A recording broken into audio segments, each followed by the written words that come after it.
If you had money to invest right now, you're probably asking, where should I put it?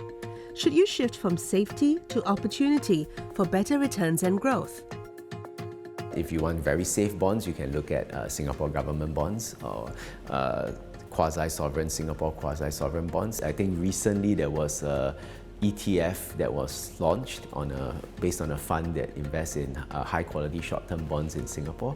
I think the average credit rating is about A, so it's pretty high quality, and so that investors can also look for funds like that to get exposure to short-term fixed income. If you can stomach a little more risk, REITs are an option too. I think, for example, the REITs now yield about maybe under 5.5% on average. So investors can consider that, but they must be aware that if interest rates go up for whatever reason, then they will also experience losses, like what happened in 2022. So if investors look for high quality ones, investment grade, well-rated companies or companies with strong fundamentals, then those are probably good or relatively safer options for short-term bonds. The US Fed cut rates for the first time in 2 years in September. Rate cuts don't just boost bonds, they tend to lift the broader market too. When rates go down, money usually flows out of cash and into assets that can deliver better returns. As borrowing costs fall, investors move from defensive sectors like healthcare and utilities to growth-oriented ones like tech, travel, retail, and luxury goods. So the interesting thing about this is that when there is more spending and there's more consumer activity, it creates a positive spending cycle, right? And when there's this positive spending cycle, it reinforces the perception that the economy is doing well, right? And then that's where people will start to borrow, will start to spend. So it's a self-fulfilling kind of cycle in that sense. Smaller companies can benefit too. In theory, say, smaller companies are more affected by the cost of borrowing because they might not get access to cheap capital so easily, because small companies have more uncertain cash flows, more uncertain future business prospects. So a lower base rate will help them. The lower interest rates means that companies can borrow money more cheaply. And if a company can borrow money more cheaply to use to expand or grow its business, that means that there's more left over for shareholders because they don't need to pay so much interest to whoever they're borrowing the money from. Rate cuts could also move money across borders. For the past few years, the US has been the world's go-to investment destination.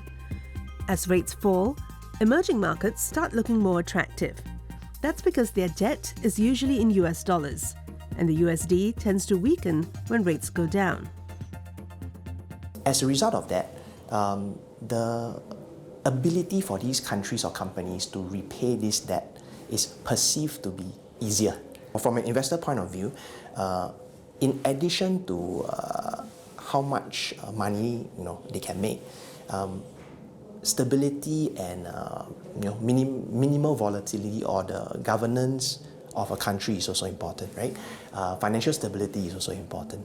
So with this perception that these countries and companies are able to repay their debt easier, it then creates more interest and more confidence for investors to consider moving their money to these countries. But not every sector wins when rates fall. Banks are often among the first to feel the squeeze in the short term. So deposits, you tend to, if you're talking about fixed D, for example, it's usually locked in for a certain time frame. So the banks already have a certain interest rate that they have to pay out. But for rates, lending rates, you're talking about it being affected pretty soon, immediately, right? So that's where the difference between the lending and the interest that the banks can make through their deposits gets compressed. So I guess in the short term, the profit margins for the banks will be affected. However, Again, banks, they have different arms, right, for revenue generation, right? It's not just about lending and borrowing. They also have maybe certain other products, financial tools, financial products that they're able to generate revenue from. That's one. The other thing is that volume, because as more and more people are willing to borrow, the volume thus increases, and there is also a chance that this increase in volume can then offset the short-term impact that the bank's profits will face. Insurance companies could also see some pressure. Potentially, insurers might not do as well, because if yields are lowered, what that means is that it's harder for insurers to find assets to meet their potential future liabilities. That can potentially affect also insurers' valuations. So when's the right time to act? Markets often price in rate cuts early. But with at least 2 more cuts expected in the months ahead, experts say there is still room to capture growth. Whether you do that in the form of a lump sum or by dollar cost averaging depends on whether you believe markets will continue to rally into the new year and how much volatility you can stomach. Market timing, based on research, only adds value at the margins.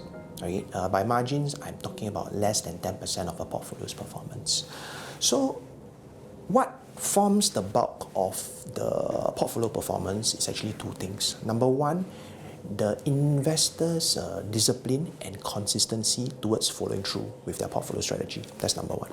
Number 2 will be the allocation of the portfolio that is created.